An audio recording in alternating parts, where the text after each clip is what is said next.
Good morning. Welcome back. You're still watching Daybreak on this 24th day of March 2025. And this is Daybreak. I want to introduce the panelist who is here in studio. Robert Mbui is the Member of Parliament for Kathiani constituency and also the Deputy Minority Leader at the National Assembly. Good morning, Mheshimiwa. Morning, Sam, and morning, viewers. How is the recess? Well, just 1 week into the recess, 1 week to go, and we are back in business. Yeah. But Sam, even recess is really a serious working time for members of parliament. Because this is the time you have to meet your people. This is the time you open, visit projects that are going on in the constituency. So it's really a tough time for all of us, yes. Interesting times. But also, we've been seeing a bit of activity in the churches, but no speeches. Have you been affected? Sam, I'm one of those politicians who doesn't like using the church for political reasons. And I've said it in the show severally. Yeah. I think NCCK have done a very great thing, saying that we shouldn't be politicizing the pulpit. I think that's a noble thing. Right. Members of the political class should respect the church. Yeah. Yes. Okay, interesting. And of course, we're expecting the arrival of Geoffrey Wandeto, who is the Member of Parliament for Tetu constituency, Ledamo Lekina, who is the Senator of Narok County, and Senator Wakili Hilary Sigei, the Senator of Bomet County. As soon as they are here, they'll be joining the conversation. But in the meantime, the front page of the Daily Nation, you'll see auctioneers target courier. They're asking, is he going broke, say for a court order or payment of an undisclosed debt? The auctioneer's hammer will land on two buildings owned by former Trade Cabinet Secretary Moses Kuria. Anyone wishing to wrestle the two properties off the hands of the vocal politician, who is one of the president's economic advisors, will have to pay a refundable 3 million shillings deposit to the auctioneers and then square it out with other potential buyers on April 8th. That is next month. Then also at the top, you see interviews to pick new IEBC officials begin amid questions of suitability of some candidates. Remember that these interviews will run until the 24th of April, but for this week, Monday, Tuesday and Wednesday, it will be the moment to interview 11 applicants for the chairperson seat or position, and of course we'll be waiting to see how they perform, including when they kick off at 8:30 this morning. I just want to give the list of the applicants that will be interviewed in the next 2 hours. Starting the next 2 hours, you'll have the candidates as follows. There will be Abdul Kadir Ramadan, Ann Amadi, Charles Nyachai, Edward Ngeywa. All this will be interviewed today. Then on Tuesday, there will be Erastus Ethekon, Kakai Kissinger, Jacob Ngwele, and Joem Divo. Then on Wednesday, you'll have Lillian Manigene, Robert Asembo, and Saul Wasilwa. 11 candidates for the position of chairperson. They will be explaining to the panel why they should be the next chairperson of the commission. Of course, some of these chairperson applicants have also applied to be members of the commission, meaning they'll also have a moment to sit in for an interview as a member of the commission. Remember, the IEBC is looking for one chairperson and 6 members of the commission. The front page of the Standard has a similar top story of IEBC chair interviews kick off today, and the story is on page 2, where you find Charles Nyachai and Ann Amadi's images there. 11 shortlisted candidates will face IEBC selection panel over the next 3 days. This unfolds under a cloud of legal battles with petitions filed challenging key contenders. And then you find another story interesting there. Ngirishi claims Ruto betrayed her after helping build UDA, sets sights on 2027. And there's another one. Tuju accuses Supreme Court judges of misconduct. Then Don't Trust Raila is also the main story on the Standard. After a court ruled that Azimio was the majority party in Parliament, ODM began pushing for the lead of majority seat, and they're saying that a warning from the National Intelligence Service stated that granting this position could empower the opposition party to pursue the president's impeachment.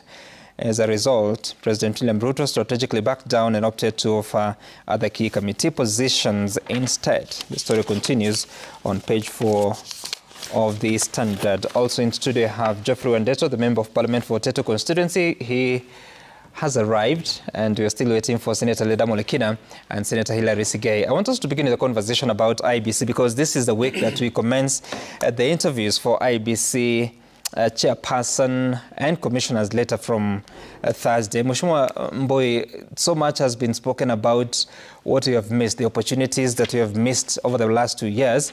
As we look for the next chairperson of IEBC, what should we be looking for? Yeah, thank you, Sam. Sam, I think first and foremost, we must get someone that Kenyans can trust.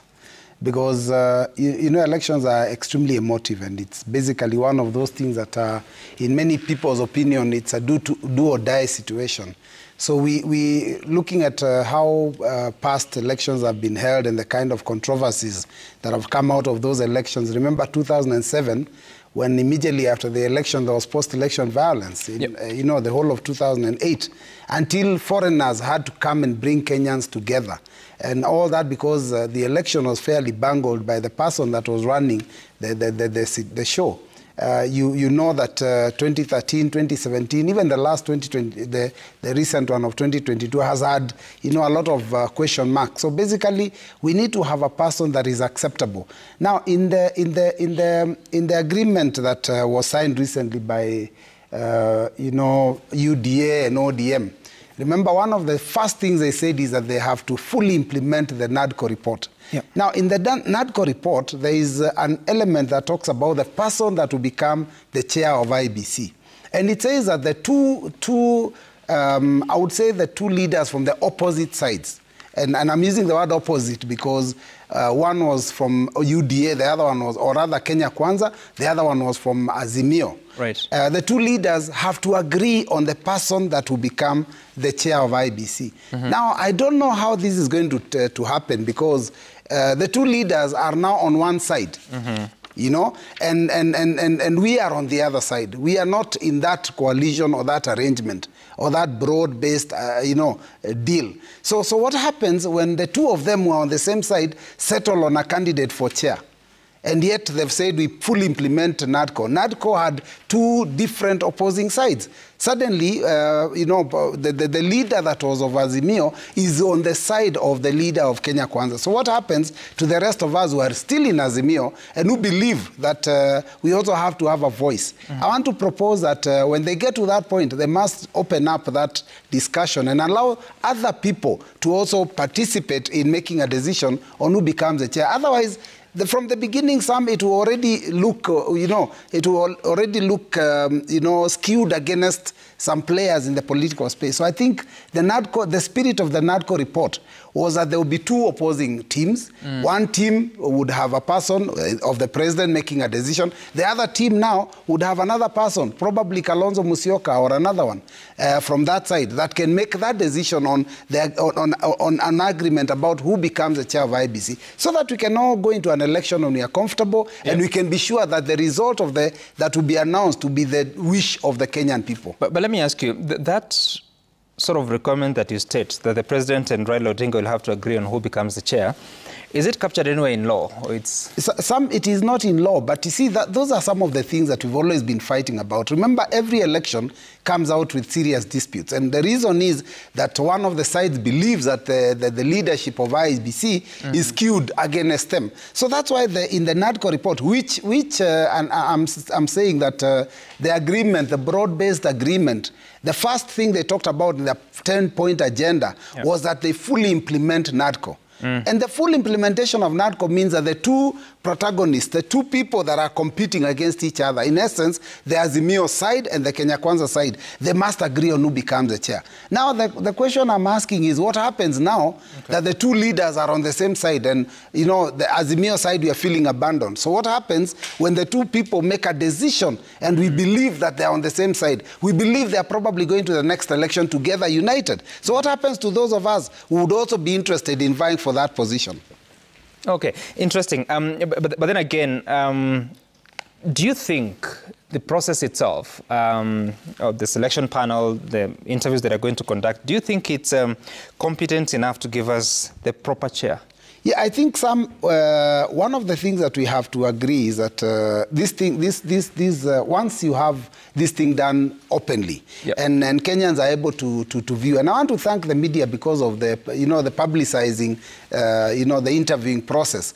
If it is done in a transparent manner, then even Kenyans can make decisions. I sit in the appointments committee where we do vetting of CSs. By the time you're done with the exercise, Kenyans already have formed an opinion. Right. In fact, many other times when Kenyans will even tell you the person that you shouldn't approve. Mm-hmm. And so I believe that as long as this thing is done publicly, it will also be a good way of opening up the space for Kenyans to also participate. Mm-hmm. Okay, interesting. Mheshimiwa Ndito, what are your thoughts about what exactly we need, and also taking lessons from previous moments that we've had to pick new commissioners? If you have to reflect on the 2017 process that gave us Wafula Chebukati and 6 other commissioners, never mind 4 of them ended up resigning at different times. Then the 2021 process that gave us Cherera 4, and 3 of them resigned after a tribunal was formed to remove them, and 1 of them was effectively removed by a tribunal, that is Irene Maset. What must we look at this time? Thank you very much, Sam, and good morning to all our viewers. The issue of IEBC is a very important one because Kenyans, every electoral cycle, we see the demand for a free, fair, and verifiable election. And to achieve free and fair elections, I think it starts by getting the right IEBC team. And I think this is where this is what I see like over and over again, we don't seem to be getting it right. First of all, almost all the commissions that have been formed either out of a crisis or a lot of back and forth contention. Mm-hmm. Now here we have a situation whereby we've lost nearly 2 years, without a chair. We have, as we speak, about I think 3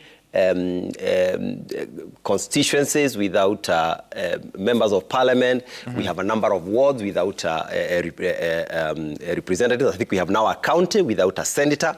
So it is very, very important that we get it right. But moving back, Sam, if you remember the election of 2022, mm-hmm, one of the things that came out of the NADCO report was the need for what they were calling electoral justice. Mm-hmm. Okay, and you remember Bui and his team that time, pushing for opening of servers, pushing for recounting of votes and things like that. So it is very, very important, Sam, that this time in 2027, we get elections that will be conclusive, because we don't seem to be concluding elections in this country. Actually, up to now, if you sit with maybe Raila Odinga here, he doesn't believe the 2022 elections are over, because there is still some pending work on opening of servers, and there is still some pending work on, on this and this. Right now we are arguing who is the minority and the majority party. Right. Again, because we don't seem to be concluding elections. So how can we ensure that we bring in a commission that is going in 2027 to ensure that when Kenyans go to the ballot, first of all, that Kenyans will elect leaders through the ballot. Mm-hmm. Today we see a lot of extra democratic means of bringing leaders. That's why sometimes people have been saying, oh, the election has been stolen, or there was Cambridge Analytica in the back end who was providing some extra support. How can we ensure that the vote of the Kenyan counts, and that it is the final votes that are counted that actually tell us who is our president, who is our governor, who is our senator, our member of parliament, our woman rep, and our MCAs at all levels. So what we need to do to get it right? First of all, we need to get men and women of integrity. Mm-hmm. That is why it is called the Independent Electoral and Boundaries Commission. Articles 81, Articles 88 of the Constitution guarantee that independence. Very, very important. Mm-hmm. Number 2, let us ensure that we get that this process is actually conducted in a free and fair manner, because the IEBC cannot conduct free and fair elections if it in itself was not brought in through a free and fair process. Mm-hmm. So what the issues that my colleague here, Honorable Bui, my senior, was raising here are very important. Is it a backroom deal that we are working on to bring the current commissioners, or is it indeed an open, verifiable, a process that we are going to go through. And there's a lot of work, Sam, that needs to be done once we get the right commissioners. We need to clean up the register. Already we are told that more than 1 million, I don't know, 1 million plus dead voters are still in that register. Okay? We need to get the technology right. Every time we are told the KIMS kit is not working, or the transmission is not working, or the servers are not working. There's so much we need to get right from a technology point of view, from a registration point of view, from organizing elections point of view. And I think the test for this commission, and we are all wishing them well, the test for this commission will be the by-elections. The way they conduct the by-elections that are pending once they come in is what is going to give us hope as Kenyans, whether in 2027 we are going to expect free and fair elections. Right, and you said that they are pending by-elections. Actually, because of the passing on of Malulu Ijende, now you have 4 constituencies. Yes. The others are Ugunja, Opiwandai left to join the government. Banissa, the Member of Parliament, Kulo Mohammed there, died in 2023. Magarini, the election was nullified with a confirmation from the Supreme Court. And of course, recently, Senator of Baringo, William Cheptumo, died. And that's another seat. And ODM needs to elect a nominated MP for the National Assembly. That is the seat that was left vacant after the Cabinet Secretary, John Mbadi, resigned from that position. And we'll be waiting to see how this continues. Shortly we'll be joined by the Senator of Narok, Ledamo Olekina. And as we get into that, Mheshimiwa Mboi then, looking into this, there are a few questions that are being raised about some of the candidates that are to be interviewed this week. What do you think the panel needs to do with such information? Yeah, Sam, you know, one of the things that make some of these processes, proper is when people are given an opportunity, citizens are given an opportunity to send the memoranda and issues, raise issues about I would say the integrity of those, those that are vying for these positions. And I'm happy that apparently quite a number of Kenyans have already sent their opinions. Many times there are those that will send opinions in support, but also there are those that will raise concerns about the viability of these individuals to hold that office.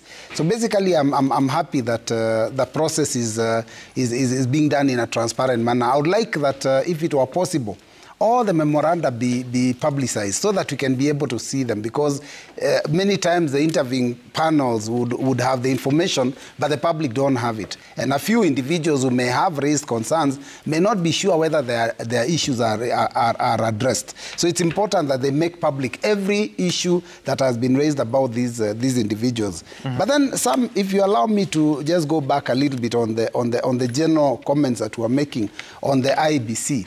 You know, one of the biggest fears that Kenyans have is the possibility of a rigged election. Mm-hmm. And rigging does not necessarily take place at the polling station. Many times rigging is done even in advance. If you look at some of the activities and utterances from some of our leaders, they are really of a major concern. One of the ways by which you can rig is to have people that don't qualify to be voters voting. And you've had comments coming from some of our leaders about, opening up, registration of persons in the northeastern frontier. We are worried that in the process, other than the legitimate Kenyans, there might be, attempts to have people that are not even citizens being registered as Kenyans so that they can be able to participate in the next election. And that is quite worrying, Sam. And I'm just saying that is a concern that we have. We are also concerned that just recently when the youth were up in arms against the government, a charge of a few hundred shillings was imposed on the issuance of ID cards. And, and in fact, a charge of about 2,000 shillings for any lost ID card. And that to me was also quite suspicious, because that was coming at a time when the government was completely having a major fight with the youth. Now, I am aware that it has now been withdrawn. But it is strange, it has been withdrawn the minute we opened up the northern frontier. So could it be that it is an attempt to get many more people registered? So I'm going to, when we go to Parliament, I'm going to insist that we keep an eye on the voter register. that we get a periodic report on the voter register so that we look at the numbers, because Kenyans, I've had people from Northeastern saying, oh, you know, we are going to give birth, we'll not stop giving birth. I will attribute this to the Honorable C.S. Duale. Duale has said it several times, that, oh, you will not stop us, we'll have as many children as we can. But you know what? Even the Kambas are having children, even the Kikuyus are having children, even the Luyas are having children, even the Luos are continuing to have children, even the Maasai. So if we look and see that there's an unfair increase in numbers in one particular region, then we are going to call it out. So we are going to we will keep an eye on the voter register from now up to 2027, so that no monkey business is applied on the numbers, so that it favors certain individuals in the next election. You suspect that there are non-Kenyans who will become voters? You know, the minute they made it easy for people to get ID cards in the northern frontier, the reason why for the longest time there was serious vetting was because that was always a risk. That was always a risk. It's not a new thing. There was a risk of people from Somalia registering as Kenyans across the border. And so we imposed some severe way of checking to make sure that the people that we are giving ID cards are Kenyans. So when we lift that suddenly, and we are lifting it at a point when we have a regime that is extremely unpopular with the Kenyan public, then clearly there is fear in some of us that could be an attempt to open up the voter register that side and register more people from outside. But don't you think Kenyans deserve a more efficient process of getting IDs? Yes, the Kenyans do deserve. And I'm telling you this, I'm telling you, even some people from the same region are concerned. Yep. Yeah, because you see, what will happen is that they also want to have their resources for themselves, not from our border, our neighbors across the border. So the process has to be, I'm not saying it shouldn't be efficient. Let it be as efficient as possible, but let there be some kind of vetting to be sure that the people that are getting ID cards are not from outside the country. That is what I'm saying. The reason it was imposed from long ago is not because of the Kenyans living in Northeastern. It's not because of the Kenyan Somalis. It is because of the Somalis from outside Kenya that were trying to register as Kenyans so that they could get Kenyan ID cards and get benefits as Kenyans, which they are not. Senator Ledamo Lekina, good morning. Good morning. Are you all right? Yes, I am. Okay, it's been so long we haven't seen you. But tell me, we are looking at the next IEBC commission, and the interviews for the chairperson begin today. They run until Wednesday. Then for the commission, membership will be up until 24th of April. 105 candidates have been shortlisted.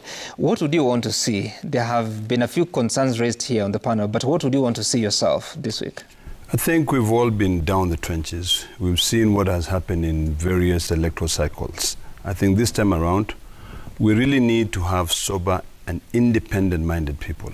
People who are able to exercise their expertise in matters legal, in matters national union or unity, in matters of safeguarding this nation for future generations. Because every electoral cycle, every single election cycle, we have always blamed the chairpersons because of the decisions that they make.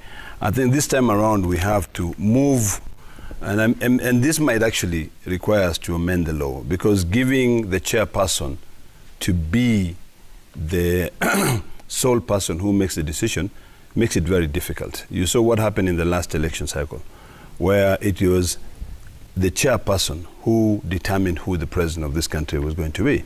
So it should be a collective responsibility. It should demonstrate expertise. And the chairperson process must include a thorough research on either, it could be a youth, could be a younger person, it doesn't have to be an older person. It has to be a person who has expertise in legal matters, in governance. It also has to be a person who understands where we've come from. Because it should not always be about money. It should not always be about getting a job. You know, the biggest problem we have in this country is that we've been recycling people. If you see the kind of people who apply to become chairpersons and the people who are shortlisted to become chairpersons, there are people who have had various jobs in this country. So I think for the first time, we must consider a younger person, a youthful person, who has got the interests of this country being united into the future. Because the problem we have is that we've always been putting older people who really don't give a hoot in hell about what happens in the next generation, Right now, because of the experience that we've had, the challenges we've had, the demonstration that we've had in this country, the questions that we've had, we must think of someone who can become completely independent. You know, and that's the problem. We've never had an independent thinking chairperson of the Electoral Commission. We've always had a person who is influenced by their political interest or political affiliation. You know, and it becomes a bit difficult because there's no way you can have a chairperson who is not supported by the players. You know, the players are the political parties, we politicians. But I think because of where we've come from and where we want to take our country, this time around we have to think outside the box and try to bring in young blood. Young blood. Yes. But when you said that the chair declares who the president was going to be, or determines, actually what was determines, is that accurate? Yes, absolutely. It's not. It is accurate. It's Kenyans who vote. Kenyans vote, but ultimately, the person who signs and says that this is a person who won is only the chairperson. After a process. You know, yes, it's but Mbui has just told you, elections are not won during the voting cycle. No. It can be determined at the last minute. We know that. That's I'm just wondering, given the framework that we have today, how exactly does the chairperson become the determinant of who the president is? I'm struggling with that because the process, it's a very simple process, Sam. Yeah. He's the only one. The last election cycle taught me a lot. I went into a room with the late Chebukati, and we were seated there in the room. And he said, I'm the one to make a decision. I'm the one to sign this thing. Okay? So even when the other commissioners walked out, yes, absolutely. But when the other commissioners walked out, he was left alone. You know, I wish you were in that room with me. He was left alone to be able to say, I'm the one to sign this. Isn't that what is required of him in the law? But if there is a contentious among the commissioners, it should be a collective responsibility, not a single responsibility. It should be the commissioners all sitting down. In fact, it should actually be the majority all signing and saying that we've gone through the elections, we've gone through the results, and we are all convinced that this is the person who won. What if majority do not agree with the results? Then we go back to the elections. You see, it's simple. There are 7 commissioners, inclusive of the chair. Yes. How can the interests, the desires of 22 million voters be determined by 7 people? Because ultimately, what you're actually trying to argue contrary is that it should be determined by one person. So no. That is not what I'm saying. So the commission, listen, the commission, the job of the commission is very simple. Yeah. Is to be able to translate what the voters, you know, have determined. Which they have done through the forms. No, they didn't. In the last election, you saw what happened. 4 commissioners walked out and they disagreed with the chairperson and said, this is not right. Senator, what I'm saying is, so the voting happened at the polling station. Yes, it does. The forms were filled and scanned and sent, and the physical forms eventually brought by the returning officers from the constituencies. So the tallying was continuing, the verification was continuing on the floor of the Bomas of Kenya. So by the time the commissioner or the chairperson of the commission is declaring results for such particular constituency, it has gone through several hands and eyes. Sam, you're describing a utopian environment. No, that is what happened at the Bomas of Kenya. You know very well that in this country, that's not what happens. We all vote. We wake up very early in the morning, we go vote. But there are always people who are saying our votes have been stolen, you know. And in the last elections, our vote was stolen. It's that simple. How so? The results which were declared were not the accurate. That's why we went to the streets. And the Supreme Court disagreed with you. That's true. But that's why I'm telling you. You're asking me what the process should be now. I'm telling you, we've already gone through a lot of experiences. We've seen what has happened. And my argument is very simple, Sam. I'm saying that we now have to do things a bit differently from what we've always done. We cannot continue doing the same thing and expecting a different kind of results. That's why my argument is very simple. I'm saying this time around, it should require, by the time that you're determining who the president of this country is going to be, it should not be one signature signing and saying, I have gone through this and I've now declared that so-and-so is the winner. Well, the Constitution in Article 138, Subarticle 10 says, within 7 days after the presidential election, the chairperson of the IEBC shall declare the result of the election. You're just saying what I'm saying. What should that mean? Then we should change that. It should not be the chairperson. It should be the commission led by the chairperson.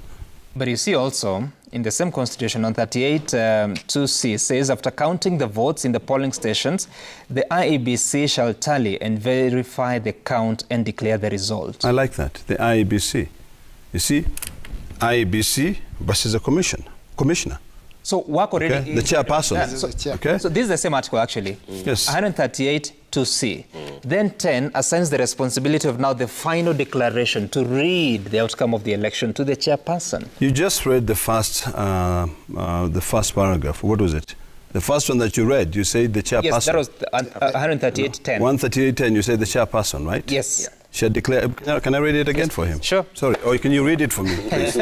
Okay. It's easier. 138 it should be 10. First part. The first part. Yeah. This is not the first part. Okay, let me go chronologically. I'm just saying the first part. 138(2)(c) is, in a presidential election, after counting the votes in the polling stations, the IEBC shall tally and verify the count and declare the result. Yes. Okay. Then, 138(10)(a) says that within 7 days after the presidential election, the chairperson of the IEBC shall declare the result of the election. And that is what I'm arguing. I'm saying that based on our experiences, you know, this constitution should not be static. It has to change. Our experiences, because of the fact that one individual has declared who is going to be the president of this country, it has taken us to the trenches. It has taken us to the streets. We've wasted 2.5 years, you know, all of us fighting on a daily basis because of what happened in 2022. So we need to change that. I'm just saying we have to change that. We have to think of a way of amending that. We're all talking about having a referendum in this country. Amending the Constitution? Yes, we amend the Constitution and put that responsibility to the people. It should say that the Commission, all the commissioners. So if you say the Commission, so who will make this declaration? So the commissioners, there's 7 commissioners. No, that's fine. So the election is over. Everything has been tallied and verified. Yeah. This is the final decision. Yes. Who should declare it? Well, it should declare, we should amend that provision of the Constitution to say that you can actually say the chairperson will read, but after it has been agreed upon by all the commissioners. I think some of the issue we are having. If you allow me, there is actually nothing wrong with the Constitution. He is right. Yeah. I think it was just a misinterpretation because IBC is the one that collects and puts together the report, isn't it? And so therefore the chair should just declare the report that has come from the commission. Correct. Unfortunately, in this case, we are hearing a situation where the chair unilaterally, without anybody's approval, without the commission's agreement, goes and declares. I think the Constitution is right. I think the declaration must come from, what we must make clear is it has to come from an agreement that is already made by the commission, because the commission is not the chair. So it was the conduct of the boardroom itself that was the where issue. The problem is, yes. And Sam, I think the issues that Nama is raising here are very valid. First of all, it confirms what I was saying earlier, that the elections of 2022 are not over. They may be over legally, but they're not over in people's minds. And that's why it's very important that we have conclusive elections. So I agree that as much as the Constitution talks about the chair declaring, what is the backup process towards that declaration? I think what we saw is a chair can easily leave his house in the morning, call some people somewhere at the corner, and say Sam Getuku is our new president. It's simple. Okay, so how do we then go back to the IEBC Act? And I guess maybe that was part of the spirit of the NADCO report. How do we go back to the IEBC Act and strengthen the procedures preceding the declaration? Okay. All right. Well, so the interviews begin today. I hope the... But somehow, something else I wanted to say. Sorry, I just forgot. We can do that after the break. All right, please. Good, thank you. So I hope the selection panel will try to find answers for exactly what happened in 2022 and what should happen in 2027 and, of course, in subsequent elections that this country will have to go through. We'll take a short break here. When we come back, we'll also be talking about the broad-based appointments. Remember that last week, the president nominated 14 new principal secretaries, created 7 new state departments to accommodate what has become the handshake or the deal between ODM and UDA. We'll talk about that shortly after the break.